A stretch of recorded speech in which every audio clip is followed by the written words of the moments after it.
Muito bem, pessoal, nós vamos refletir agora a partir das leituras bíblicas, em especial com base em João capítulo 12, que descreve, a partir do versículo 12, a história da entrada de Jesus em Jerusalém, quando ele foi recebido com ramos por parte do povo. E este fato, este dia ficou conhecido como Domingo de Ramos, o dia em que ele foi recebido como rei.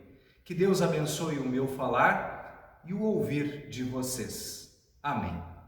Para começar essa nossa reflexão, eu gostaria que vocês lembrassem, pensassem naqueles muitos romances, séries e filmes que contam a história de reis, de rainhas, de herdeiros, de guerras, de reinados, enfim. São tantos. Mas se nós olharmos também para a Bíblia, veremos a história de vários reis. No entanto, o livro como um todo, a história como um todo, aponta para o Rei dos Reis, o Senhor Jesus, a raiz de Davi, o leão de Judá. E o Domingo de Ramos, a história do Domingo de Ramos, ela é parte muito importante dessa história. E no livro de João, capítulo 12, no versículo 15, diz assim: Povo de Jerusalém, não tenha medo, veja, aí vem o seu rei, montado num jumentinho. Montado num jumentinho. Essa é uma citação lá do profeta Zacarias, quando ele diz: vem o rei, vem o Messias, mas, um adversativo, mas vem num jumentinho. Esse mas é porque é um contraponto ao nosso jeito de pensar, aquilo que nós idealizamos. Ele vem humilde, ele vem diferente, ele não vem num cavalo branco, ele não vem com um exército, poder e glória para subjugar os outros. Ele vem num jumentinho.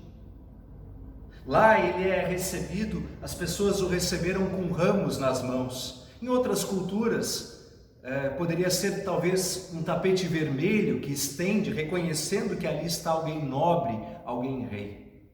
Mas efetivamente, ele não quer ser recebido de uma maneira concreta, com ramos, nem com tapetes, mas por meio da fé. Por isso que convidamos a que você coloque o seu coração em Jesus. Isso tem a ver com o primeiro mandamento, que lembra que Deus é um só, e assim nós entronizamos aquele que é o Rei dos Reis. Meus irmãos, minhas irmãs, nessa reflexão nós precisamos perceber claramente que Jesus vem de um modo diferente como Rei, e queremos refletir em que tipo de Rei que Ele é, afinal de contas. E como ele se manifesta nos nossos dias e como nós o temos ou não o temos recebido.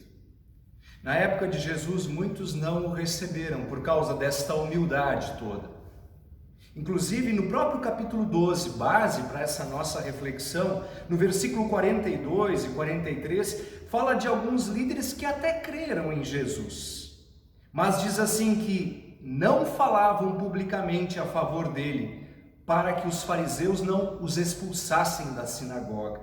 E o versículo 43, acompanhem com atenção, coloca um veredito, uma linha que eles adotaram, e diz assim: eles gostavam mais de ser elogiados pelas pessoas do que ser elogiados por Deus. Que grande perigo que a gente daqui a pouco haja e reaja como eles agiram, olhando e esperando apenas as glórias, os brilhos humanos. Lá no passado, o povo de Israel já tinha feito isso. No tempo dos profetas, dos juízes, como por exemplo o profeta Samuel. O povo diz que começou a olhar para os reinos vizinhos, para as nações vizinhas, e todos eles tinham reis. Eles também quiseram um rei. E Deus lhes concedeu Saul, mas o fez com pesar, porque disse que o povo estava o rejeitando como rei. Muitas vezes nós também temos rejeitado o Senhor Jesus como nosso rei. Ou pelo menos temos entendido errado este reinado dele. A Semana Santa documenta, registra os fatos de várias procuras por reinos humanos. Era praticamente um Game of Thrones, uma luta por poder entre aquelas pessoas. Basta você lembrar, havia os fariseus, os sacerdotes liderados pelo grande sacerdote Caifás, tinha o Anás, pessoas que pensavam no privilégio, nas estruturas desse mundo e por isso não reconheceram Jesus. Havia também o rei Herodes, na parte política, estrutural, que debochava de Jesus, que disse, já que tu é rei, vou te colocar uma capa, que ordenou que colocassem uma coroa, já que ele era rei, mas de espinhos. Os soldados o zombavam. Jesus passa do rei Herodes, vai para Pilatos, representante de outro reino, outro império, o Império Romano. Vários reis, e entre eles o rei Jesus. E o rei Jesus é colocado na parede por eles, nas inquisições, nas perguntas. Por exemplo, Pilatos olhava para ele e disse, tu és rei ou não é? Diga-me, afirma-me, tu és rei ou não é? Infelizmente, nós também muitas vezes colocamos Jesus na parede. Pensem bem, se às vezes no meio de crises, dificuldades, doenças, sofrimentos, aflições, muitas vezes nós também passamos a duvidar desse reinado de Jesus. É como que olhássemos para cima e disséssemos, tu és rei ou não é? E de certa forma negamos a Jesus. Mas ele reina. E você sabe muito bem que ele reina sobre tudo e sobre todos, mas de uma maneira diferente. Várias são as suas parábolas que diziam, o reino de Deus é semelhante a... Lembram? Uma delas diz assim, o reino de Deus é semelhante a um homem que lança uma semente. Outra vez ele diz como uma semente oculta. O reino de Deus não está literalmente nas estruturas humanas, mas foi lançado no mundo para crescer entre nós e frutificar.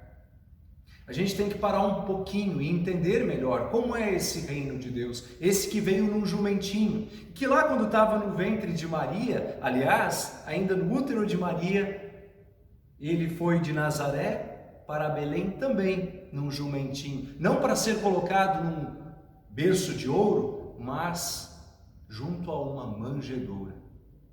Que rei é esse? Podemos nos perguntar.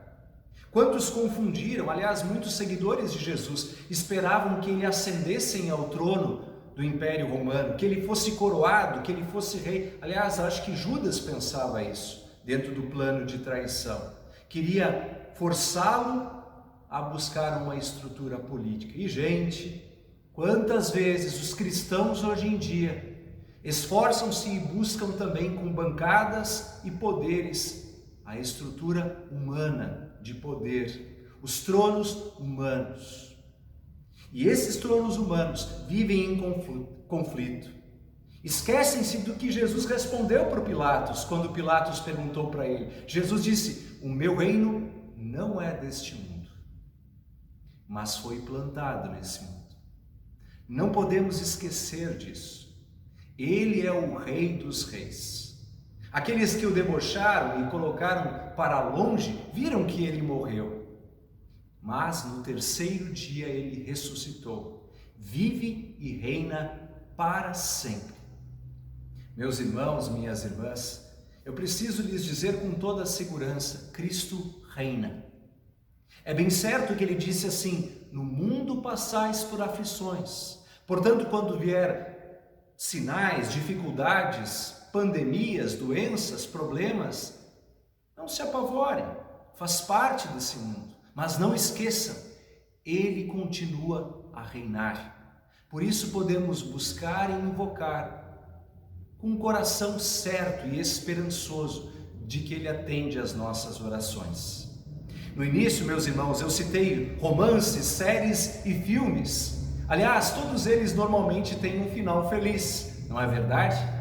E é assim que também promete com o reino de Deus, que está atuando neste mundo. Digo de novo, não por estruturas políticas e tronos que, por mais que tenham glória, é uma glória que se vai, por mais que tenham um ouro, é um ouro que se perde, mas ele reina pela sua palavra, que governa para sempre. E assim ele disse que um dia voltará em poder e grande glória, então em eterna glória, e reinará com todos os que creram nele. Por isso, meu irmão, minha irmã, eu quero desejar assim profundamente que você se encha de coragem, porque nós temos um rei que reina por nós. Em algum momento nós estávamos como que perdidos, sequestrados pelo mal, mas ele veio com o seu exército, não com armas de fogo, não com espadas, mas com o poder da sua palavra e do seu amor. E venceu o pecado, o diabo, o mundo, venceu a morte.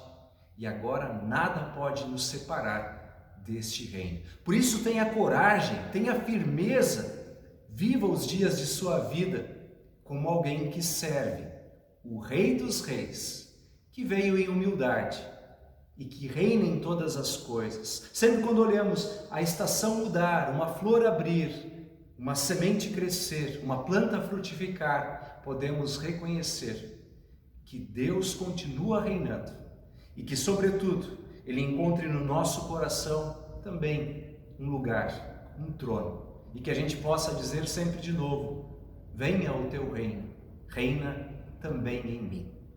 Que essa certeza esteja no meu e no teu coração, hoje e para sempre, num final realmente feliz.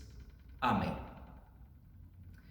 Querido povo de Deus, quero convidá-los agora a acompanharem uma canção muito bonita que diz e ora: reina em mim com teu poder, sobre a escuridão, sobre os sonhos meus, reina em mim. É a letra desta canção. E também, durante este momento, você vai ver aí na tela do seu smartphone, também do computador, maneiras com que você pode ofertar e participar da proclamação da palavra, por meio da qual Jesus reina, neste tempo de isolamento social. Acompanhe aí no seu celular e que Deus lhe abençoe na reflexão desta canção. Amém.